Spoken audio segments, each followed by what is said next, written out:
நீங்க பிரெக்னன்சிக்கு ட்ரை பண்ணக்கூடிய ஆண், பெண் யாரா இருந்தாலும், கண்டிப்பா நான் சொல்லக்கூடிய இந்த 4 உணவுகள வந்து உங்களோட ஃபுட் லிஸ்ட்ல இருந்து எடுத்துட்டீங்க அப்படின்னா, உங்களுக்கு ஃபெர்டிலிட்டி, பிரெக்னன்சி அப்படின்றது வந்து கூடிய சீக்கிரம் வந்து கன்ஃபார்ம் ஆகும். ஸோ முதல் உணவு என்ன அப்படின்னு பார்த்தீங்கன்னா, ஆடட் சுகர்.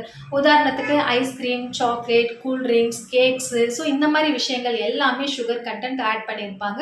ஸோ இதெல்லாம் டோட்டலா அவாய்ட் பண்ணுங்க. ஸோ 2வது உணவு என்ன அப்படின்னு பார்த்தீங்கன்னா, கஃபைன். இந்த கஃபைன் வந்து எதெல்லாம் இருக்குன்னு பார்த்தீங்கன்னா, காஃபில இருக்கு, டீல இருக்கு, சாக்லேட்ல இருக்கு. இப்போ நிறைய உணவுப் பொருட்கள் வந்து பார்த்தீங்கன்னா, அது ஃப்ளேவருக்காக ஆட் பண்ணக்கூடியது இருக்கு. ஈவன் பபிள் கம்ல கூட பார்த்தீங்கன்னா, கஃபைன் அப்படின்றது இருக்கு. கார்பனேட்டட் ட்ரிங்க்ஸ்ல இருக்கு. ஸோ இதெல்லாம் வந்து டோட்டலா அவாய்ட் பண்ணா ஃபெர்டிலிட்டியை வந்து இம்ப்ரூவ் பண்ணலாம்.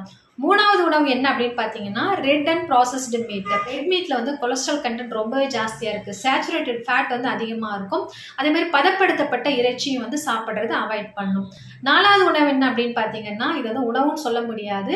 ஸோ உங்களுக்கு ஆல்கஹால், மது பழக்கம் இருக்கு அப்படின்னா, அதை நீங்க அவாய்ட் பண்ணீங்கன்னாலும் கண்டிப்பா உங்களோட ஃபெர்டிலிட்டி லெவலை வந்து இம்ப்ரூவ் பண்ண முடியும். ஸோ இந்த மாதிரி நிறைய ஹெல்த் அப்டேட்டுக்கு என்னை ஃபாலோ பண்ண மறந்துடாதீங்க. தேங்க்யூ.